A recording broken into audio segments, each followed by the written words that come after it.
महाराष्ट्र नवनिर्माण सेनेचा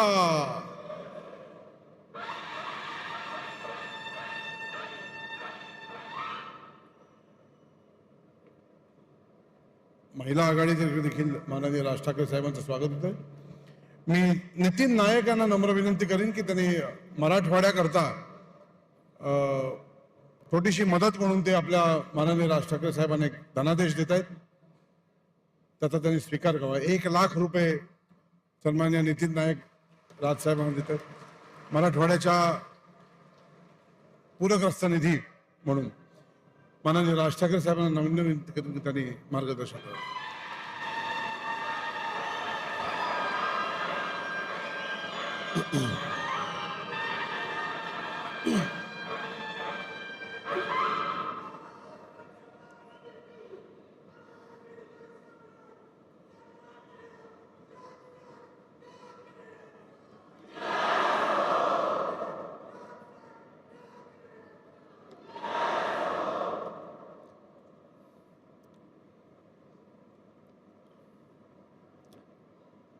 जमलेल्या माझ्या सर्व पदाधिकारी बांधवांनो आणि भगिनींनो,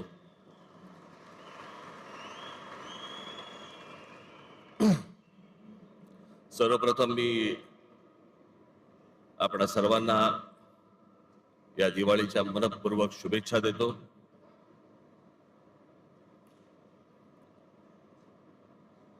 बरोबर दिवाळीच्या जरा मध्यात, आज तसं काही नव्हतं,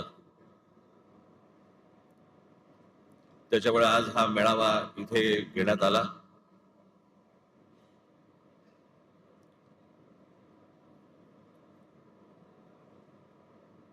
हा जरा तातडीचा मेळावा, हा तुम्हाला सर्वांना बोलून घेण्याचा कारण, अरे आवाज मागचा बंद होईल का रे? माझं मलाच ऐकू येतंय. मागचा काय स्पीकर वगैरे बंद करता येईल का? हा, मागचं करते कोण आहे तिकडे? केला? तुम्हाला येतं ना ऐकू?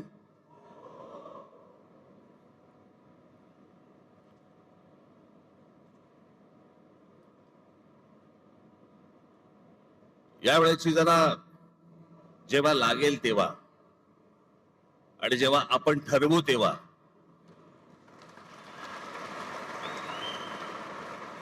निवडणूक लागेल. ज्या प्रकारचा सगळा गोंधळ सुरू आहे मतदार याद्यांमध्ये, हा आत्ताचा नाहीये, हा गेल्या काही वर्षांचा आहे. तुम्हाला आठवत असेल तर 2016-17 मी याच्याच विरोधात आवाज उठवला होता. या वोटिंग मशीन आणि मतदार याद्या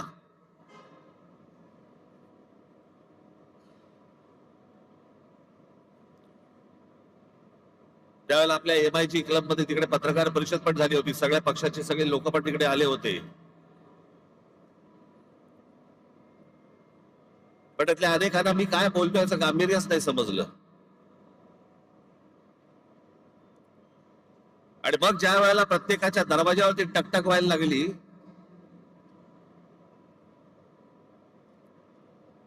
त्यावेळेला कळून चुकलं की काय प्रकार सुरू आहेत ते निवडणुकीचे.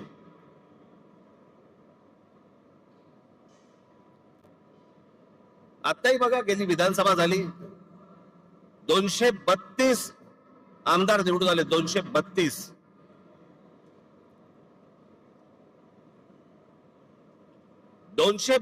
आमदार, एवढे प्रचंड यश मिळाल्यानंतर देखील महाराष्ट्रामध्ये सन्नाटा होता.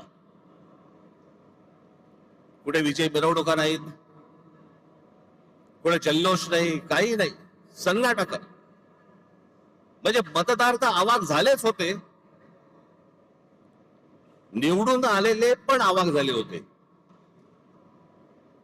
निवडून आलेल्या लोकांनाही समजायला कसा निवडून आलो.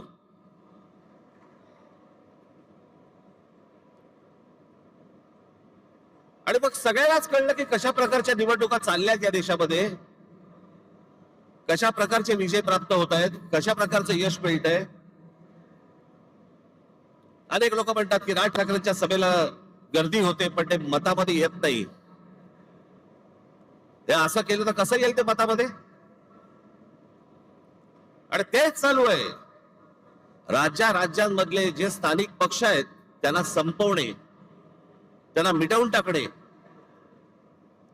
आणि अशा मतदार याद्या तयार करायच्या, सगळी माणसं घुसवायची. मला तर आता कळलंय,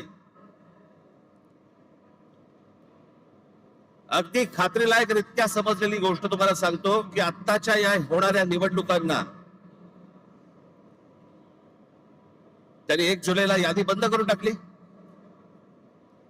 त्याच्या अगोदर काही काम म्हणजे विधानसभेच्या विधानसभेला तर होतेच भरलेले, त्याच्यानंतर जवळपास 96 लाख खोटे मतदार महाराष्ट्राच्या यादीत भरलेत. मुंबईमध्ये असेच 8-8.5 लाख, 10 लाख, ठाण्यामध्ये असेच 8-8.5 लाख, पुण्यामध्ये भरलेत, नाशिकमध्ये भरले, प्रत्येक शहरांमध्ये, प्रत्येक गावागावामध्ये भरलेले आहेत.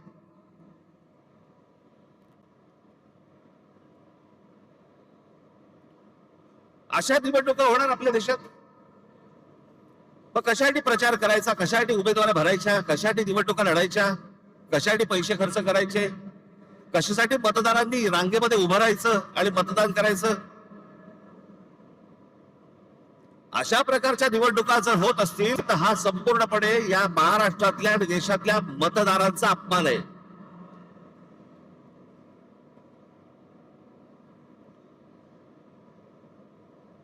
तुम्ही मत द्या नाही तर नका देऊ.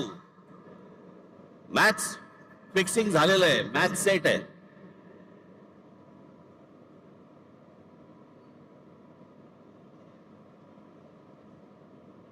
अशा महाराष्ट्रामध्ये निवडणुका होणार. हे कोणत्या प्रकारचं षडयंत्र, ही कोणत्या प्रकारची लोकशाही आहे? आणि नंतर सांगायचं नाही नाही ह्यांचा एकही आमदार निवडून नाही आला, ह्यांचा एकही खासदार निवडून नाही आला. अरे येईल कसा?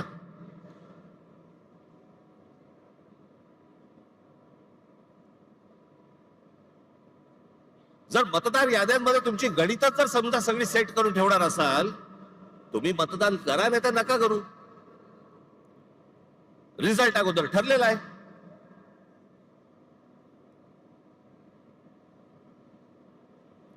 आणि आम्ही जे निवडणूक आयोगावरती बोलतोय, निवडणूक आयोगाला ह्या याद्या सुधारा म्हणून सांगतोय,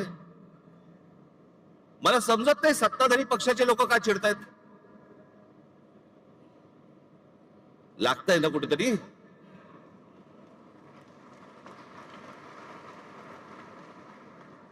आम्ही निवडणूक आयोगाला प्रश्न विचारले की सत्ताधारी उत्तर देतात. तुम्हाला कोण विचारलं?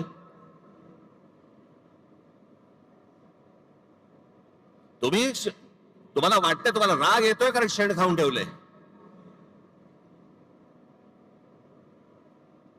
सगळ्यांना माहितीये, महाराष्ट्रातल्या अगदी गल्ली गल्लीमध्ये सगळ्यांना माहितीये की ही सत्ता कशी आली, ती कशा प्रकारची सत्ता आणली जात आहेत, कशा प्रकारचं राजकारण सुरू आहे.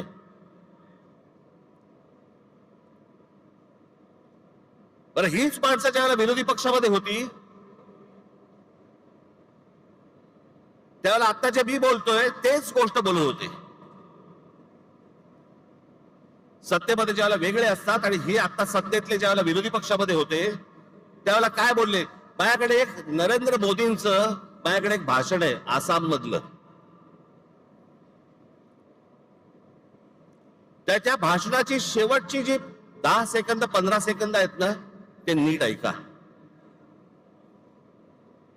लावा. मैं आज सार्वजनिक रूप से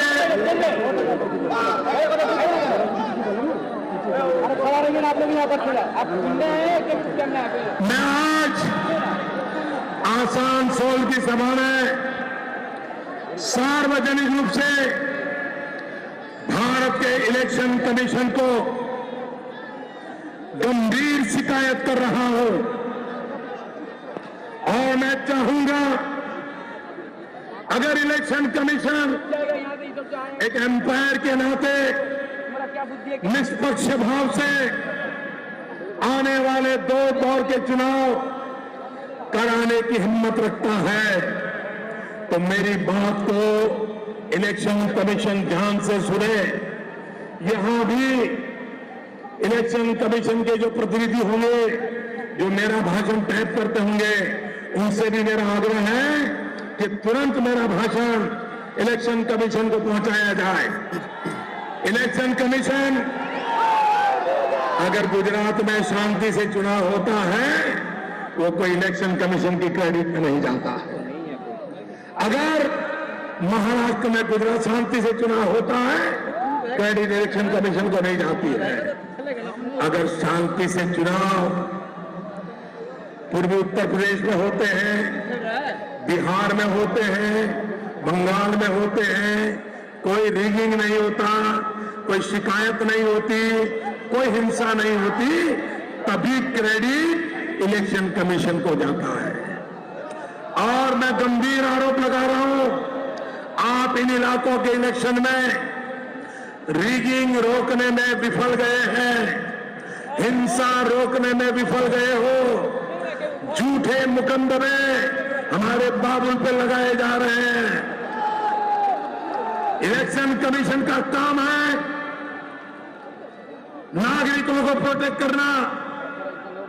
आप अपनी जिम्मेवारी को सही ढंग से निभाएं, इसके लिए मैं आग्रह करता हूं।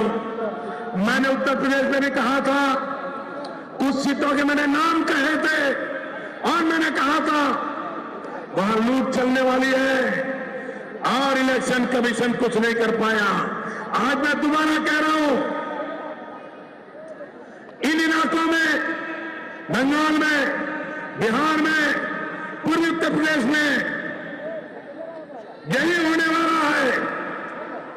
क्या इलेक्शन की जिम्मेवारी नहीं है कि शांतिपूर्ण चुनाव हो, रिगिंग न हो, मारकाट न हो?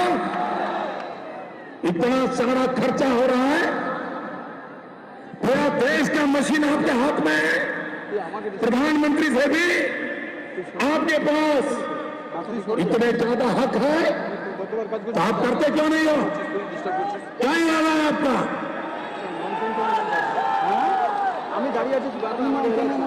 और मेरी इस बात से भी इलेक्शन को बुरा लगता है कमीशन को, तो एक और केस ठोकने की आपको इजाजत है। लेकिन निष्पक्ष चुनाव कराना ये आपकी जिम्मेवारी है। किस सरकार ने आपको बिठाया, कौन आपके मालिक है, उसके आधार पर इलेक्शन कमीशन काम नहीं कर सकता है। मैं बहुत गंभीर आरोप लगा रहा हूं। भाइयों बहनों, लोकतंत्र ऐसे नहीं चलता है। अरे के चुनाव में कितना रिगिंग हुआ है, यही खेल चलता रहेगा क्या?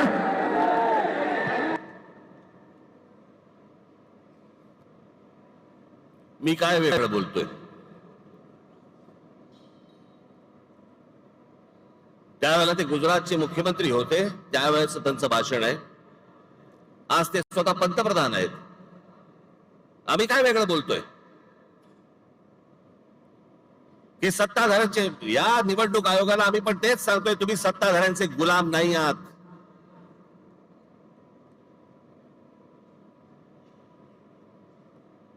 नरेंद्र मोदीजी त्यावेळेला म्हणत होते की तुम्ही सत्ताधाऱ्यांचे गुलाम नाही आहात.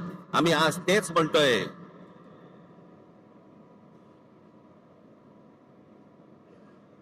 आणि ह्याची हिंमत पर्यंत कुठपर्यंत गेली आता इथे महाराष्ट्रामध्ये? सत्ताधारी पक्षाचा आमदार स्वतः सांगतो की मी माझ्या निवडणुकीला 20,000 मतं बाहेरून आणली. जाहीररित्या भाषणामध्ये बोलतो. पैठणचे आमदार आहेत भुमरे म्हणून, त्या दिवशी त्यांनी भाषण केलं, त्या भाषणामध्ये त्यांनी सांगितलं, मग शिंदेनी त्याला काहीतरी डोळा मारला का काहीतरी केलं की दाढीवरनं हात फिरवला. मग लगेच तो बोलला, नाही नाही, जे बाहेर गेले होते, स्थलांतरित होते, त्यांना मी आणलं. बघा, तुम्हीच तुमचंच बघा. पैठणचे आमदार विलास बापू भुमरे यांनी भाषणामध्ये बोलताना त्यांनी विधानसभा निवडणुकीत 20,000 मतदार हे बाहेरून आणले असं सांगितलं. मात्र शिंदे यांनी इशारा करताच विलास भुमरेंनी सारवासारव केली. मतदान बाहेरून आणलं म्हणजेच स्थलांतरित मतदार होते, त्यांना मतदान करण्यासाठी विधानसभेच्या वेळी आणलं असा खुलासा किंवा सारवासारव त्यांनी केली. त्यानंतर सभागृहामध्ये एकच हशा पिकला.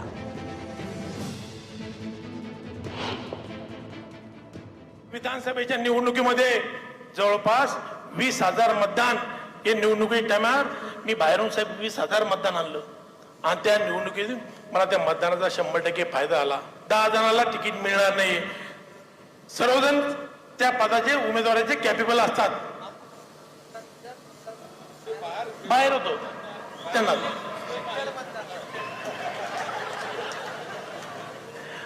माझ्या मतदारसंघातलं 20,000 मतदान हे बाहेर स्थलांतरित झाले होते. त्या लोकांना मी मतदानाच्या दिवशी घेऊन आलो असेल.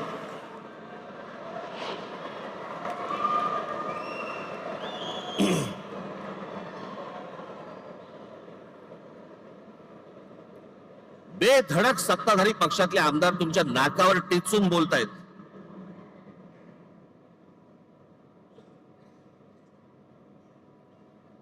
महाराष्ट्रातल्या सगळ्या मतदारांचा अपमान हे भर व्यासपीठावरती करतायत की आम्ही 20,000 मतदान बाहेरून आणलं. प्रत्येकाने सांगले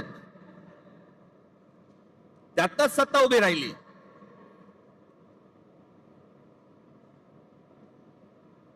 ही त्यांचीच माणसं बोलतायत.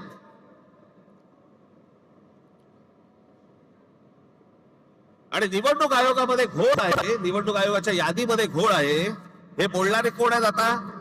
आम्ही तर आहोत.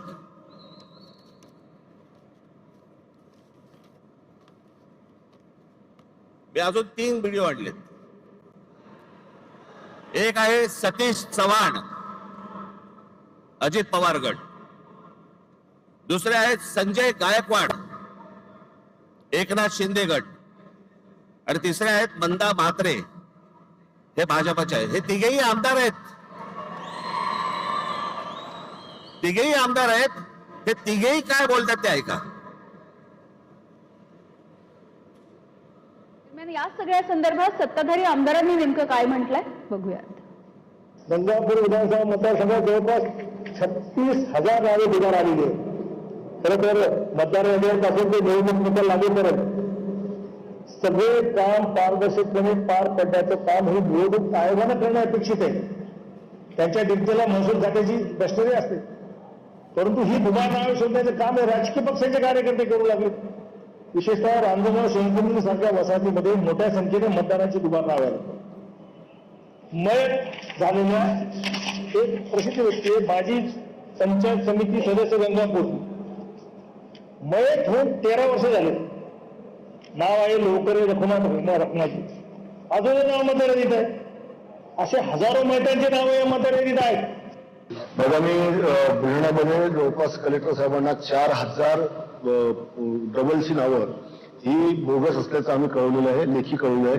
काल महाराष्ट्र राज्याचे निवडणूक आयोग दिनेश वाघोले साहेबांना मी फोन केला की अशा प्रकारची बोगस नावं आहे आणि काही 30-30 वर्षापासूनचे लोक इथे राहून गेलेत, अधिकारी राहून गेलेत, त्यांची देखील नावं तसेच आहेत आणि मृत्यू झालेले देखील. हा आकडा जिल्ह्यात जर विचार केला तर लाखापेक्षा अधिक हा आकडा आहे.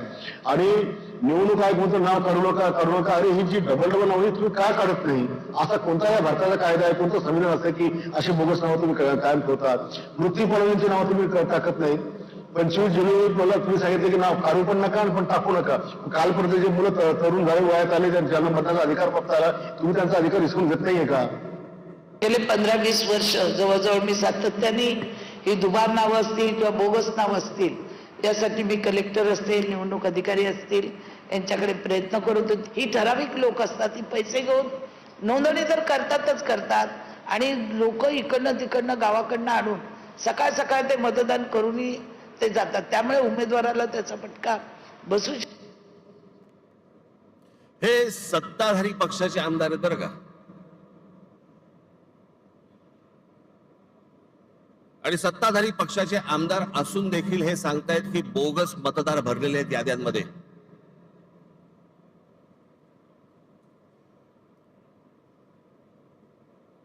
भैया कोणत्या निवडणुका लागतात? कोणत्या चालू आहेत आपल्याकडे निवडणुका?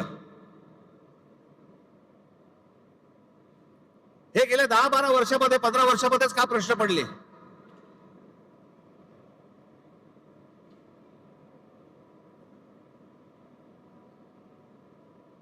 जी लोक आपले भाबडेपणाने मतदान करतायत, सकाळपासून उन्हातानामध्ये रांगेमध्ये उभे राहत आहेत, त्यांच्या मताला जर काही किंमत नसेल आणि अशाच प्रकारे जर समजा तुम्हाला आकडेवारी जुळवून जर समजा सत्ता मिळवायची असेल, कशासाठी निवडणुका करायच्यात?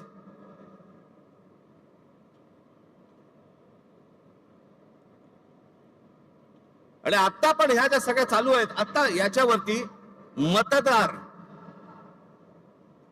मतदारांच्या प्रतिक्रिया काय आहेत? एक फक्त तुमच्यासाठी छोटी गोष्ट आणली, मतदारांच्या प्रतिक्रिया काय आहेत त्या फक्त ऐका. मतदारांच्या प्रतिक्रिया काय ऐकते? मतदाराच्या मताला किंमतच नाहीये. पण सर्वसामान्य शून्य माणसाला, शिकलेल्या माणसाला फार प्रॉब्लेम पडतो. प्रामाणिकपणात नाही येत ना, तो गेला ना आपलं काय बोलत अर्थ नाही गे. ते पहिलं डुप्लिकेट मतदान आहे, डबल, ते पहिलं बंद झालं पाहिजे. मग बॅलेट पेपरवर घेतला, कशावर घ्या, ते दोन्ही ठिकाणी मतदान करणारच, ते त्याच्यावर कंट्रोल आणला पाहिजे, मग बॅलेट पेपरवर आलं पाहिजे. प्रत्येक वेळेला त्यांनी स्ट्रॅटेजी चेंज करतात. या वेळेला मशीनद्वारे काम केलं त्यांनी, पुढच्या वेळेला त्यांनी दुसऱ्या पद्धतीने म्हणजे मतदार वाढवून कसे आणले. कारण निवडणूक आयोगाचा प्रमुख जो आहे तोच हे काम करतोय.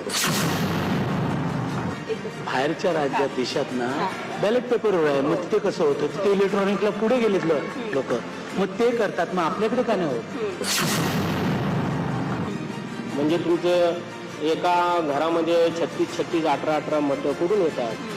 आता बॅलेट पेपरवर घ्या ना, व्यवस्थित होईल ना. बॅलेट पेपरवर घेतल्यानंतर कसं आहे, थोडक्यात ते पारदर्शक निवडणुका होतील असं मला वाटतं. आणि ती विरोधकाची मागणी अगदी योग्यच आहे आणि जनतेने, मतदारांनी पण त्या विरोधकांना साथ दिली पाहिजे असं मला वाटतं. निवडणुका लोकांवरचा विश्वास राहिलेला नाही. त्या दिवशी इलेक्शनचा रिझल्ट लागला त्यावेळी लिटरली मुंबईमध्ये सन्नाटा होता की कोणी या इलेक्शनचा रिझल्ट एक्सपेक्टच केला नव्हता. आणि हे फक्त मॅनिप्युलेशन्स करूनच पॉसिबल झालेलं आहे. मला वाटतं की पहिले जो काही घोळ आहे मतदार यादीत, तो सगळा घोळ निस्तरून त्याच्यानंतर भले 1 वर्ष लागलं तरी चालेल, पण सगळ्या मतदार याद्या क्लिअर करूनच नंतरच इलेक्शन झालं पाहिजे. आणि सगळे जे आता आहेत न्यायालयापासून सगळे विकत घेतलेले आहेत, त्याच्यामुळे त्याला इलाज नाही आहे. कारण आता फक्त जो जमाना होता, आता माझा होता 77 आहे, जो जमाना आमचा होता आता माझ्या आता फक्त चोरी आणि सगळ्यांनी निष्ठा विकलेली. बॅलेट पेपरवरती मी सांगितलं की नाही, बॅलेट पेपरवरतीच हवं तरच हा घोळा होऊ शकतो, नाही तर शक्य नाही.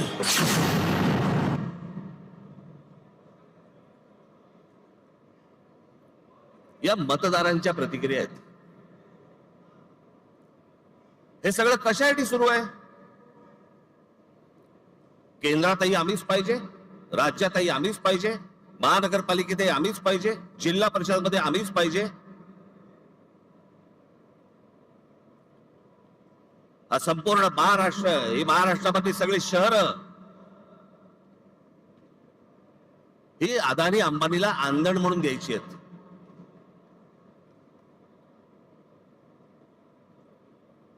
मी मागे तुम्हाला सांगितलं होतं, त्या आपल्या मीरा भाईंदरच्या माझ्या सभेमध्ये मी सांगितलं होतं की काय चालू आहे आता यांचं.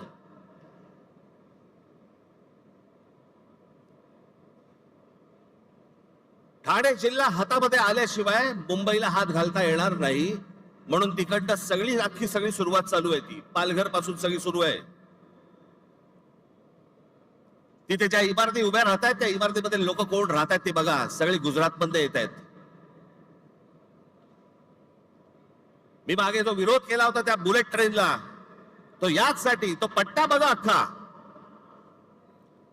तो भौगोलिक पट्टा बघा तुम्ही. आता तिकडे वाढवण बंदर येत आहे, तिकडे आता विमानतळ येत आहे. इथे एक विमानतळ आता नवीन आलं, आता वाढवणला तिकडे करतायत एक विमानतळ. कोणासाठी, कशासाठी? मला यांचा कळलेला जो प्लान आहे ना, आज हे 100% सगळे सांगणार आहेत नाही म्हणून, असं होणार नाही, आम्ही होऊ देणार नाही, करणार नाही वगैरे सगळे सत्ताधारी सांगतील. पण याचा प्लान काय तो लक्षात ठेवा.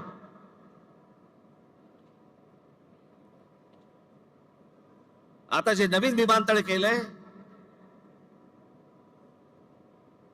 हे आत्ता आपलं जे सांताक्रूजचं विमानतळ आहे छत्रपती शिवाजी महाराज विमानतळ अंधेरी सांताक्रूजचं, इकडनं आता ते आहे अडाणीच्या हातात. इकडनं सगळी ऑपरेशन्स आता हळूहळू हळूहळू कमी करणार आणि सगळी तिकडे नेणार नवी मुंबईला. इकडचा सगळा कार्गो काढणार आणि तो वाढवणला नेणार. आणि मग ती संपूर्ण जमीन अख्खी एकदा काहीतरी गुगल मॅप वरती जाऊन बघा केवढी आहे ती, आणि मग ती अदानीच्या घशात घालणार.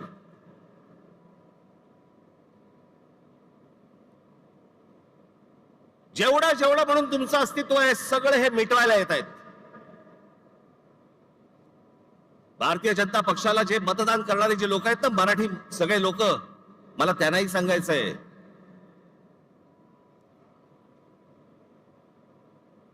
हा अदानी अंबानीचा ह्या सर्व लोकांचा ज्यावेळेला गुजरातचा वरवंटा ज्यावेळेला महाराष्ट्रावरती फिरेल ना, त्यावेळेला ते तुम्हाला बघणार नाहीये, तुम्हाला पण त्या वरवंट्याखाली मराठी म्हणूनच घेणार.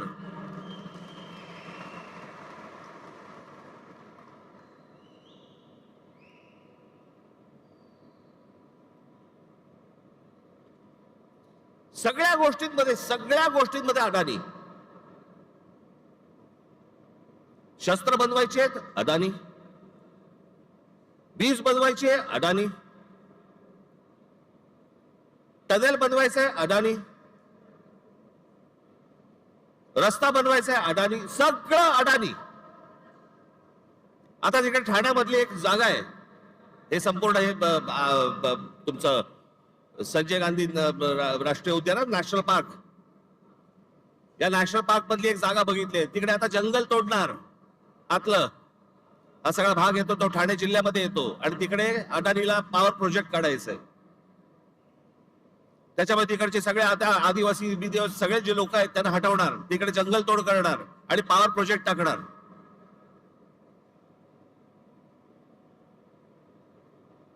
इथे पुढे त्या अलिबाग, हे जे रस्ते होत आहेत ना, एवढं लक्षात ठेवा, मी प्रगतीच्या आड येणारा माणूस नाही, पण मुंबईमध्ये, ठाण्यामध्ये, महाराष्ट्रामध्ये होणारी प्रगती ही जर मराठी माणसाच्या थडग्यावरती होणार असेल, मी खपवून घेणार नाही. तुम्हाला वाटत असेल की हे सगळे रस्ते जे बांधले जात आहेत, सिलिंग पासून ते अटल सेतू पासून सगळ्या गोष्टी तुमच्यासाठी नाही येते.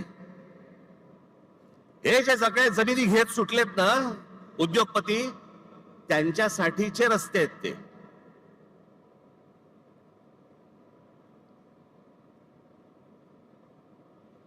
सगळ्या गोष्टींमध्ये हात घाला. नजर पडेल ते पाहिजे मला, जिथे नजर पडेल हे मला पाहिजे, हे मला पाहिजे, हे मला पाहिजे. आणि आमच्याकडे कुंपळच शेत खात आहे. आमचीच मराठी माणसं यांना जमिनी मिळवून देत आहेत.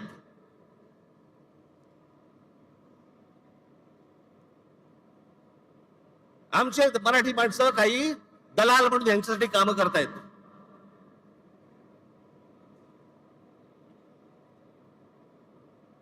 केंद्र तर आहेच हातामध्ये, राज्य तर आहेच हातामध्ये. उद्या जिल्हा परिषदा आणि महानगरपालिका जर समजा हातामध्ये आल्या, रानच मोकळं.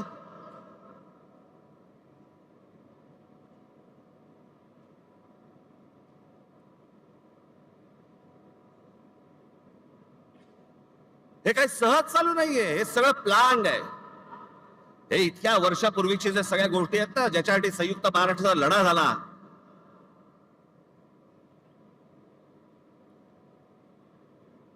ही गुजरातला मुंबई हवी होती,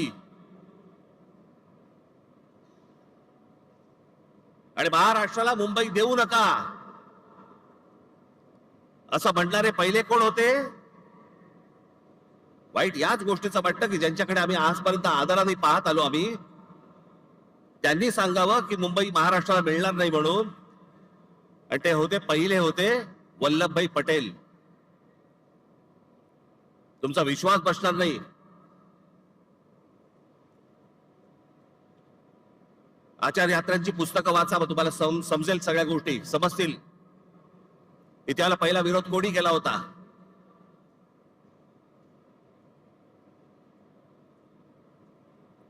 हे आत्ताच नाहीये, हे जुनं आहे. हे आत्ता फक्त सगळ्यांच्या सहाय्याने ते कर देत आहेत आणि त्याच्यासाठी बोगस मतदार भरले जात आहेत, जेणेकरून ह्याच्यातनं सगळे खासदार आमचे, आमदार आमचे, जिल्हा परिषद आमच्या, महानगरपालिका आमच्या, नगरपालिका आमच्या, सगळे एकदा हातामध्ये आलं. तुम्ही काय करणार आहात? नंतर काय करू शकता तुम्ही? नंतर काही नाही. एकदा हाताबंद गेलं, जमीन एकदा हाताबंद गेली परत येत नाही. आणि जमीन हेच तुमचं अस्तित्व आहे. ते एकदा हाताबद्दल गेलं, त्याच्यासाठीची ही सगळी रचना आहे. माझ्या महाराष्ट्रातल्या सगळ्या मतदारांना माझी विनंती आहे, सतर्क राहा.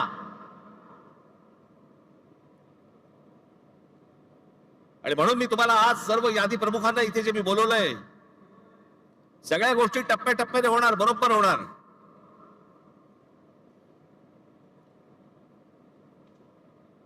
मी ज्या सर्व संपूर्ण यादी प्रमुखांना बोलवलंय, मुंबईचे आहेत, ठाण्याचे आहेत, कल्याण डोंबिवलीचे आहेत, नवी मुंबईचे आहेत, मीरा भाईंदरचे आहेत. घराघरामध्ये जा. माझी मतदारांनाही माझी विनंती आहे की आमचे लोक ज्यावेळेला येतील, इतर सहयोगी पक्षांचे पण लोक ज्यावेळेला येतील, त्यांना सहकार्य करा. एका घरामध्ये 800 माणसं भरली जात आहेत, नावं दिली जात आहेत. 700 माणसं, 800 माणसं, 1000 माणसं, 500 माणसं, जे मतदार नाही आहेत. पण अशी सगळी खोटी नावं भरून हे निवडणुकांना सामोरं जायचं म्हणतायत.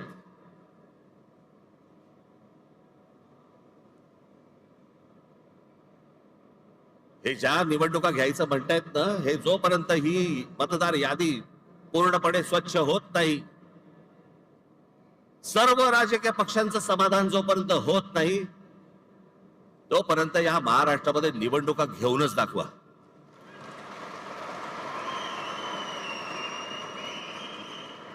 या महाराष्ट्रातल्या निवडणुका शांततेने पार पाडायच्या असतील, पहिली ती मतदार यादी स्वच्छ करा. जो मतदार आहे त्याचा आदर करा. जो खरा मतदार आहे त्याला मतदान करू द्यात. कोण सत्तेवरती येईल आणि कोण पराभूत होईल याच्याशी मला कर्तव्य नाही, पण जे मतदान होईल ते खरं होईल, या दृष्टिकोनात निवडणुका झाल्या पाहिजेत.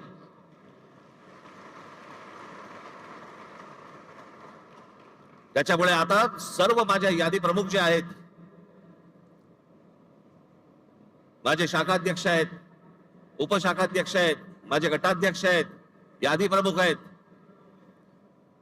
प्रत्येक ठिकाणी कोण कोण राहत आहेत, किती किती माणसं राहत आहेत, कोण कोण मतदार आहेत, तपासायला सुरुवात करा.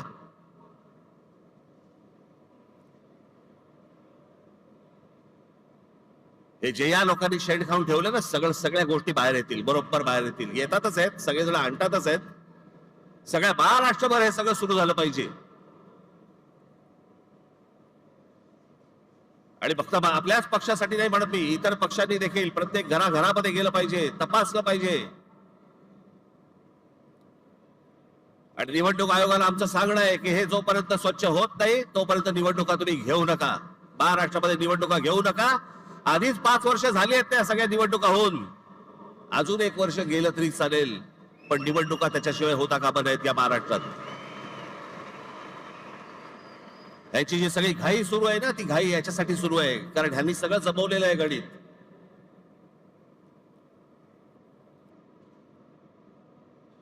पुढे या सगळ्या गोष्टींचं पुढे कसं कसं जायचंय, कुठे कुठे जायचंय, ह्याचे प्रत्येकाचे टप्पे ठरलेले आहेत, योग्य वेळी सांगणार.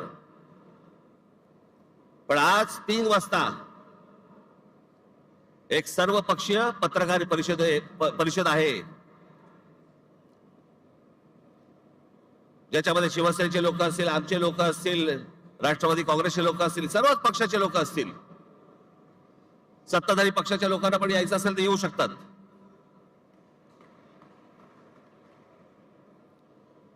आणि पुढचा कार्यक्रम काय आहे हे आज 3 वाजता तुम्हाला सांगण्यात येईल. त्याची प्रतीक्षा करा आणि तयारीला लागा.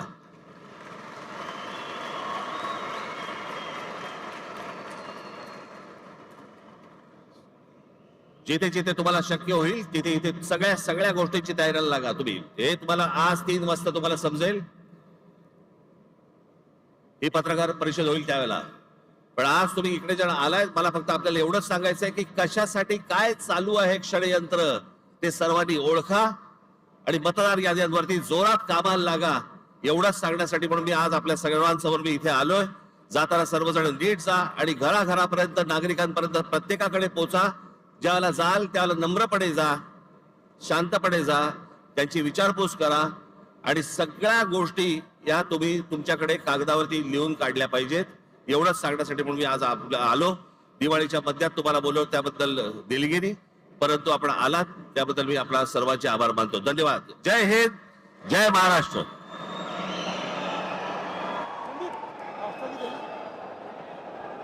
कृपया राष्ट्रगीताला सगळ्यांनी उभं राहावं.